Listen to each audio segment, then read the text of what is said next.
உங்களுக்கு நான் காசு தர்றது கஷ்டமா இருந்துச்சுன்னா சொல்லுங்க, சும்மா தரல, கடனா தரேன்.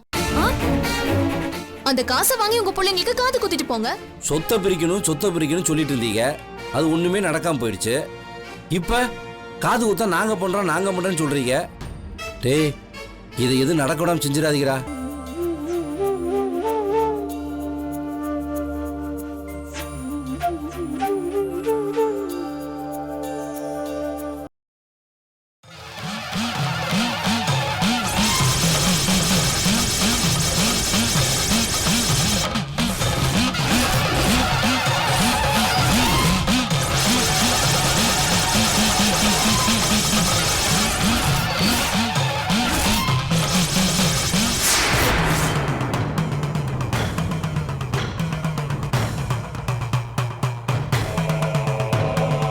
இதுல யாரோட அப்பா போட்டியில கலந்துக்கிறது?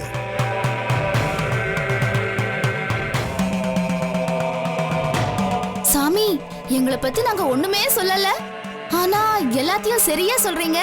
எல்லாமே படமா ஓடுது. உங்க குடும்பத்துல சொத்து பிரச்சனை நடந்துட்டு இருக்கு. அது நல்லபடியா முடியணும்னு ஆளுக்கு ஏங்கிக்கிட்டு இருக்கீங்க. எல்லாருக்கும் ஒரே சொத்து மேலதான் குறி. அதான் இந்த பிரச்சனை ஜவ்வா இழுக்குது. இப்போ நீங்க 2 பேரும் மனசுல நினைக்கிறது எல்லாத்தையும் சொல்லட்டுமா? ஐயோ சாமி, உங்க பவர் எல்லாம் எங்களுக்கு புரியுது. நாங்க சொல்றத மட்டும் செஞ்சு கொடுத்தா போதும். இப்ப என்ன பண்ணணும்னு சொல்லுங்க. வைஜெயந்தி அக்காவோட அப்பா சங்க தேர்தல்ல நிக்கிறாரு சாமி. அவரை எதிர்த்து கைராசி குடும்பத்தோட மூத்த மருமக மீனாட்சி அவளும் இந்த தேர்தல்ல நிக்கிறா. நீங்க பாருங்க சாமி, அவ எக்காரணத்தை கொண்டு ஜெயிக்க கூடாது. நீங்கவே ஏதாச்சும் செஞ்சு எங்க அக்காவுடைய அப்பாவை எப்படியாச்சும் ஜெயிக்க வைக்கணும்.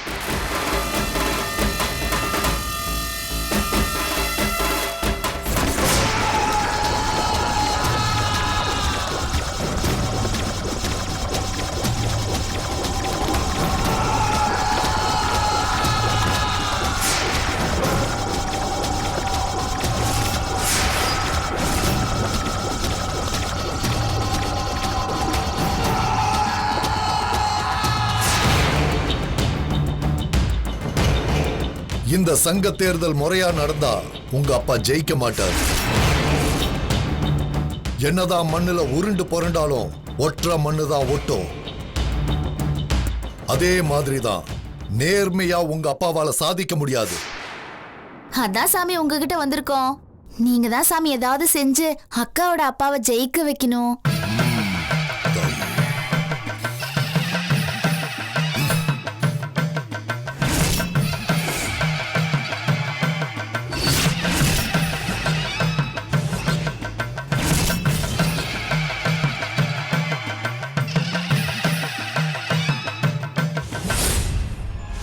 ஓம் பத்ரகாளி நீலி சூழி.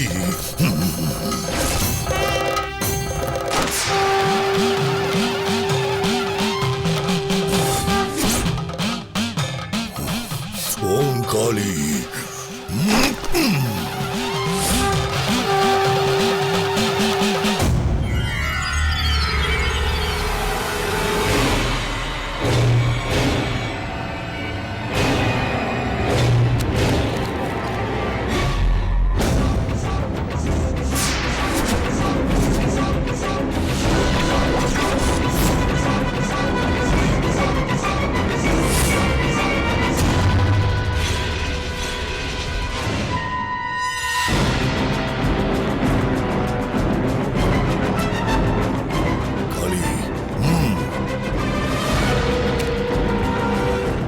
நான் மந்திரிச்சு கொடுத்தத மீனாட்சி வீட்ல யார் கண்ணுக்கும் தெரியாம வைங்க. குறைஞ்சபட்ச சங்க தேர்தல் முடியற வரைக்கும் யார் கண்ணிலையும் படாத மாதிரி மறைச்சே வைங்க. முக்கியமான விஷயம், அதுல தண்ணி படக்கூடாது. அந்த மாதிரி ஒரு இடமா பார்த்து வைங்க. அப்படி வச்சுட்டா மீனாட்சியோட மூளை குழம்பி சங்க தேர்தல்ல நிக்காம போயிடுவா. போட்டி எதுவும் இல்லனா நீங்க விரும்புற மாதிரியே உங்க அப்பா ஜெயிச்சிடுவாரு. ஆனா இந்த தேர்தல்ல போட்டின்னு வந்தா மீனாட்சி தான் ஜெயிப்பா. ஐயோ சாமி, அதான் நீங்க மந்திரிச்சு கொடுத்த இந்த பொட்டலத்தை மீனாட்சி வீட்டுல கொண்டு போய் வச்சா போட்டிக்கு வரமாட்டான்னு சொன்னீங்கல்ல. ஆமா, இது அவங்க வீட்ல சரியான இடத்துல வச்சீங்கன்னா உங்க பக்கம்தான் வெற்றி. உடனே அதை வச்சிடுங்க. சரிங்க சாமி, கண்டிப்பா உடனே இதை செஞ்சிடுறோம். கொஞ்சம் இருங்க. தாயே, ஓம் காளி தேவியே போற்றி. ஓம் தாயே.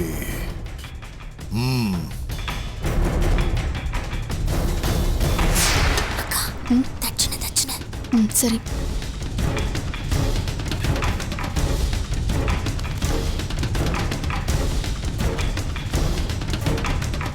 சாமி, நீங்க சொன்ன மாதிரி நடந்துருச்சுன்னா நீங்க என்ன கேட்டாலும் நாங்க செஞ்சு தரோம்.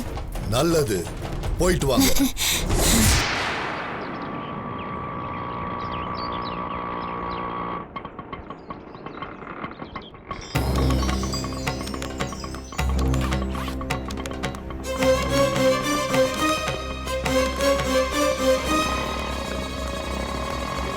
அக்கா அக்கா, இங்க வாங்க, இங்க வாங்கல. அந்த சாமியார் கொடுத்த பொட்டலம் என்கிட்ட இருக்கு. இத நீங்க வச்சுக்கோங்க. நான் அப்புறமா மீனாட்சி வீட்டுக்கு போகும்போது வாங்கிக்கிறேன். வச்சுக்கோங்க. நீ தானே அப்பப்ப மீனாட்சி வீட்டுக்கு போவ, நீயே வச்சுக்க வேண்டியதானே. என்கிட்ட எதுக்கு கொடுக்குற? ஐயோ அக்கா, தவறு எங்கேயாவது விழுந்துட கூடாதுல்ல, அதான் உங்ககிட்டயே வச்சுக்கோங்கன்னு சொன்னேன்.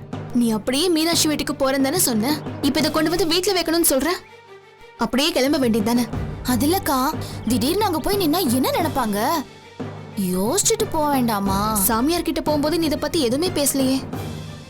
எடுத்துட்டு போய் வச்சுட்டு வரேன் தானே சொன்ன. ஐயோ அக்கா, இப்பவும் நான் போலேன்னு சொல்லலையே. கொஞ்சம் பிளான் பண்ணிட்டு தான் போகணும். இவ்வளவு நாள் சண்டை போட்டுட்டு அங்க போய் நின்னா என்ன ஏதுன்னு கேட்பாங்கல்ல. அதுவும் அவங்க நம்புற மாதிரி ஒரு பதில் சொல்லணும்ல, அதுக்காக தான். அதுவும் இல்லாம அந்த மீனாட்சியோட அம்மா இருக்காங்களே, இந்திராணி. ஐயோ என்ன பயங்கரமான ஆளு. நம்ம சும்மா போனாலே 1008 கதை கட்டுவா. அதான் நான் யோசிக்கிறேன். ஆனந்தி, இந்த விஷயத்த நீ தான் ஆரம்பிச்சு வச்ச, அதனால நீ தான் முடிக்கணும். எனக்கு எதுவும் தெரியாது. அதுக்கு இல்ல, உங்க புருஷன் வராரு. மறைச்சு வை.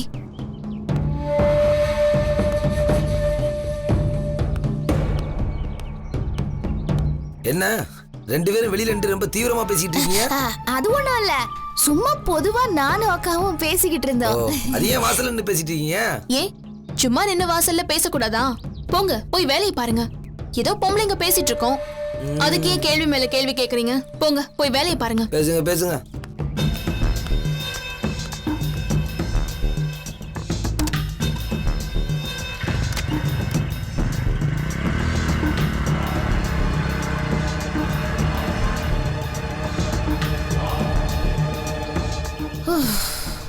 இது பாரு ஆனந்தி, இத நீயே நேரா கொண்டு போய் மீனாட்சி வீட்டுல வச்சுட்டு வந்துரு. ஓகே? ஐயோ அக்கா, நான் ஏதோ ஆவேசத்துல வைக்கிறேன்னு சொல்லிட்டேன்.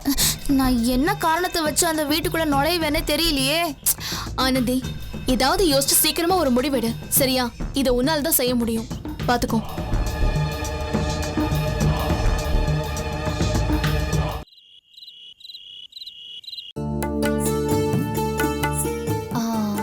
அம்மா, கொஞ்சம் தண்ணி கொண்டு வாங்க.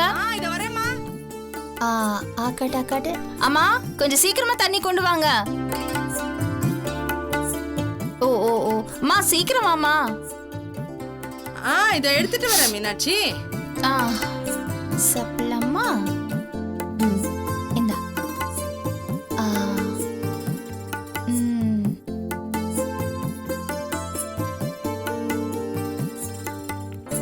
வேணும்.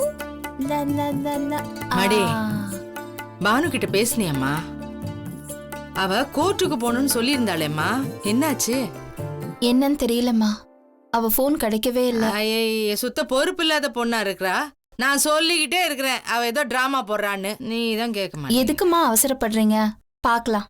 ஏம்மா, உன் புருஷன் வெளியில வரணும்ன்ற எண்ணம் இருக்கா இல்லையா உனக்கு?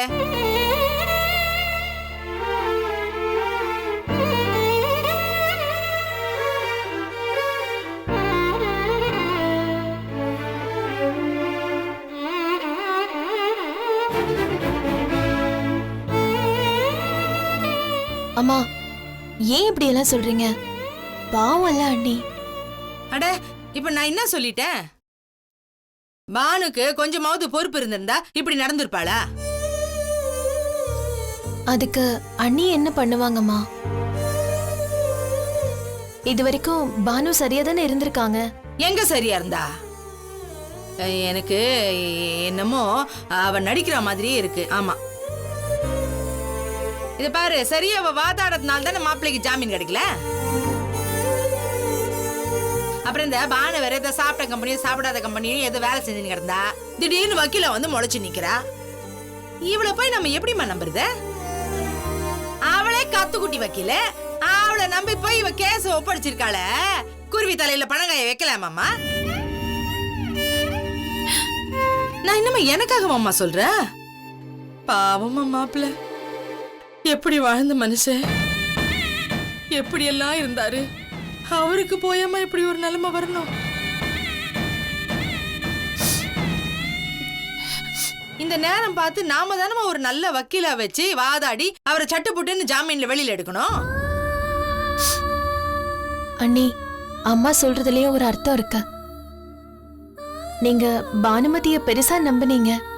ஆனா பானு அந்த அளவுக்கு திறமையான ஆளான்னு யோசிக்கணுமே. என்னம்மா யோசிக்கிறது? திறமைய விடுமா, திறமைய மண்ணாங்கட்டி திறமைய. நல்ல மனசு இருக்குதான்னு பாக்கணுமா? ஏதோ ஆஸ்பத்திரியில வந்து பணம் கொடுத்து உதவிட்டு போனா நீ தான் என் தங்கச்சி மாதிரின்னு மீனாட்சி அன்னைக்கு சொல்ல ஆரம்பிச்சா. இன்னைக்கு வரைக்கும் கொஞ்சம் பானுவ முட்டாள்தனமா நம்பிக்கிட்டு இருக்கா.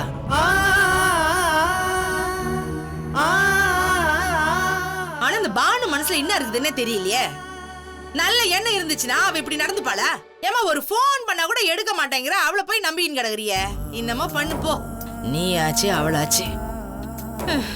ஆனா மாப்பிள்ளை நினைச்சாதான் பாவமா இருக்கு. அவர் நல்லபடியா வெளியில வரணுமேன்னு தான் நான் வேண்டாத கடவுளை எல்லாம் வேண்டின்னு கிடக்குறேன். எந்த கடவுளும் கண்ணு திறக்க மாட்டேங்குதே. என்னைக்குதான் இந்த வீடு கலகலப்பா இருக்க போதோ தெரியல.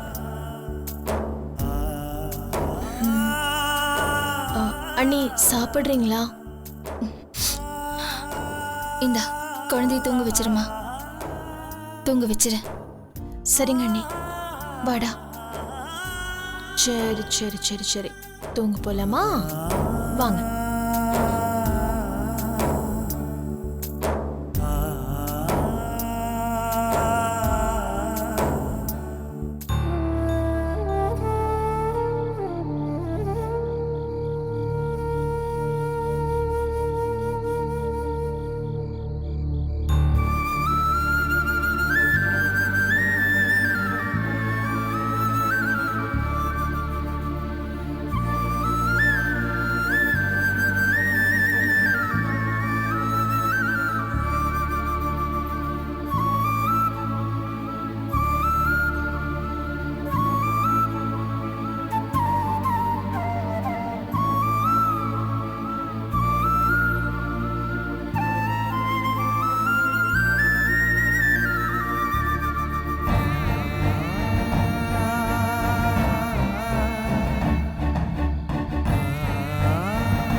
ஹலோ ஹலோ, சொல்லுங்க மீனாட்சி. என்ன பானு? ஏய், போனை ஏன் எடுக்கவே இல்லை நீ? போனை ஸ்விட்ச் ஆஃப் பண்ணி வச்சிருந்தேன். ஒரு காரணமா தான். நீ போனை ஆஃப் பண்ணி வச்சிருந்தது எனக்கு எப்படி தெரியும் பானு? ஆமா, கோர்ட்ல ட்ரையல் வருதுன்னு சொன்னாங்க. ஆனா உன்கிட்ட இருந்து எனக்கு எந்த தகவலுமே வரலையே. நான் எத்தனை வாட்டி உனக்கு ஃபோன் பண்ணேன் தெரியுமா? நம்பரே ரீச் ஆகல. ஐயோ மீனாட்சி, இப்ப என்னால போன்ல ரொம்ப நேரம் பேச முடியாது. ஆனா ஒண்ணு மட்டும் சொல்றேன், உங்க புருஷனை சீக்கிரமா வெளியே கொண்டு வந்துடலாம். ம், நீங்க நாளைக்கு மறுநாள் கோர்ட்டுக்கு வந்துருங்க. Okay, by.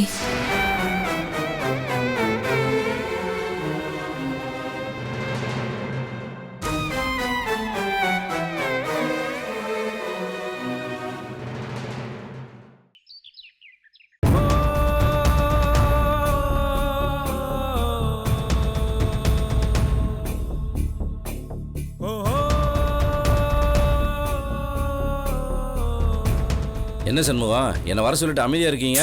அவர் சொல்றது இருக்கட்டும்ங்க. என்னமோ வீராப்பா பேசிட்டு போனீங்களே, என்ன முடிவு எடுத்திருக்கீங்க? ஆ? நான் என்னம்மா முடிவு பண்ணணும்? நீங்க எல்லாம் ஒரு முடிவு பண்ணணும் தானே நான் பேசிட்டு போனேன். ஆ? அது இல்லைங்க, யார் யாரோ காது குத்துறோம் செலவு பண்றோம்னு பந்தாவா சொன்னாங்கல்ல, அததான் என்ன ஏதுன்னு கேட்டேன். ஏய், என்ன நக்கலா? ஆமா, நான் தான் சொன்னேன். ஏன்னா என்கிட்ட பணம் இருக்கு, என்னால செஞ்சு காட்ட முடியும். பணம் இருந்தா உன் இஷ்டத்துக்கு நீ காது குத்திடுவியா? அந்த பணம் அந்த கதையெல்லாம் எனக்கு நல்லா தெரியும். பேசாம இருக்கிறது தான் அவங்களுக்கு நல்லது. ஆமாங்க, ஆமா. இப்ப எதுக்கு இப்ப தம் கட்டி பேசிட்டு இருக்கீங்க? இந்த ஃபங்க்ஷன் என்னமோ பெருசா சிறப்பா பண்ணி கிழிக்க போறீங்கல்ல? அவங்களாவது முதல்ல பண்றேன்னு சொன்னாங்க. அங்க பேசாம வந்துட்டு இங்க வந்து தேவையில்லாம பேச்சப்பாரு பேச்ச. ஐயோ, கொஞ்சம் பேசாம இருக்கீங்களா?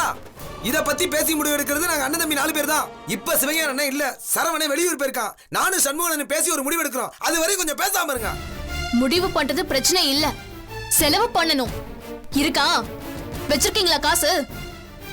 இது வரைக்கும் கடையில ஒத்த பைசா எடுக்க முடியல. சுப்பிரமணிய அவர் பெரிய இவர் மாதிரி உட்கார்ந்து கணக்கு பார்த்துட்டு இருக்காரு. கேட்டா அவர் எதற்கு எல்லாருக்கும் பயம். அந்த ஆள் கிட்ட 10 காசை எதிர்பார்க்க முடியாது. அவரை நம்பி இந்த ஃபங்க்ஷன் உங்களால செய்ய முடியுமா? ஒன்னு சொல்றேன், உங்களுக்கு நான் காசு தர்றது கஷ்டமா இருந்துச்சுன்னா சொல்லுங்க, சும்மா தரல, கடனா தரேன்.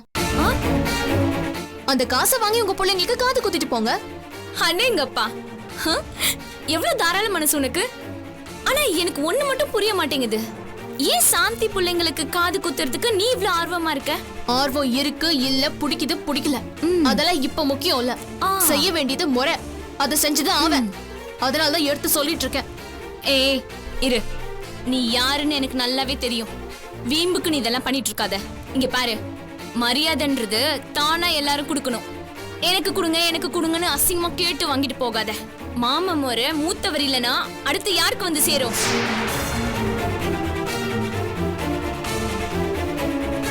வயசுலயும் சரி தகுதியிலயும் சரி என் புருஷன் தானே அடுத்தது இருக்காரு. அவரு மடியில உட்கார வச்சுதான் காது குத்தணும். ஏமா, இந்த மடி பிரச்சனையில என் பிள்ளைகளை காது குத்தாம விட்டுறாதீங்க, புரியுதா? கொஞ்சம் சும்மா இருக்கீங்களா? ஏன் புருஷனும் தான் இவரோட பசங்களுக்கு தாய் மாமா. 2 பிள்ளைங்களையும் பிரிச்சு ஒரு பிள்ளைய என் புருஷ மடியில உட்கார வச்சு காது குத்த வேண்டாமா? அத்தி இவ வேற ஆரம்பிக்கிறாளே. ஏமா, என் பிள்ளைங்க இது வரைக்கும் சாப்பிட்டுச்சா இல்லையான்னு ஏதாவது ஒரு வார்த்தை கேட்டிருக்கீங்களா? இதுக்கு என்னடான்னு இப்படி அடிச்சுக்கிட்டு இருக்கீங்களே. இங்க பாருங்க, உங்க எல்லாத்துக்குமே சம உரிமை இருக்குங்க. ஆனா ஆளாளுக்கு சண்டை போட்டுக்கிட்டு இந்த காது குத்தம் நடத்த விடாம பண்ணிடாதீங்க. இந்த ஃபங்க்ஷனு என்ன பொறுத்த வரைக்கும் நடந்தே தீரணும். ஆமா, இங்க பாருங்க, ஒரு விஷயம் தாங்க, சொத்து யாருக்கு என்ன அப்படின்னு முடிவு பண்றதுல ஒரு பக்கம் இருக்கட்டும். ஆனா இந்த வீட்ல இவர் அண்ணனுக்கு அடுத்து முடிவெடுக்கிற உரிமை என் புருஷனுக்கு கொடுக்கறதா இருந்தா எல்லாத்துலயும் சந்தோஷமா கலந்துக்கிறோம். மத்தபடி ஆளுக்கு ஆளுக்கு ஒண்ணு பேசிட்டு இருந்தா அது சரி வராது.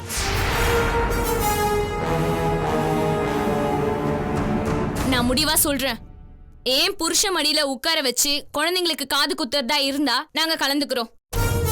இல்லனா இதோட எல்லாம் முடிஞ்சு போச்சு, வேற எதுவும் நடக்காது, பாத்துக்கோங்க. இங்க பாருங்க, நாங்க மட்டும் என்ன கேனீங்களா? இங்க பாருங்க, ஏன் புருஷ மடியில உட்கார வச்சு காது குத்துறதா இருந்தா நாங்க வரோம். இல்லனா வேற எதுக்கும் எங்களை கூப்பிடாதீங்க, நாங்க வரோம்.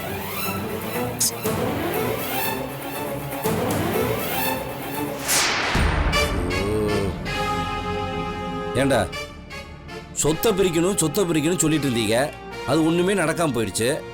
இப்ப காது குத்தா நாங்க பண்றோம்னு சொல்றீங்க. டேய், இது எது நடக்க விடாம செஞ்சிடாதீங்கடா. மாமா, அதனாலதான் இப்ப செய்ய வேணாம்னு சொன்னேன். ஏன் அதை நீங்க கேட்க மாட்டீங்க? என்னடா நீ கேட்க சொல்றப்போ? மாமா ஒரு நிமிஷம் வாங்க. என்ன?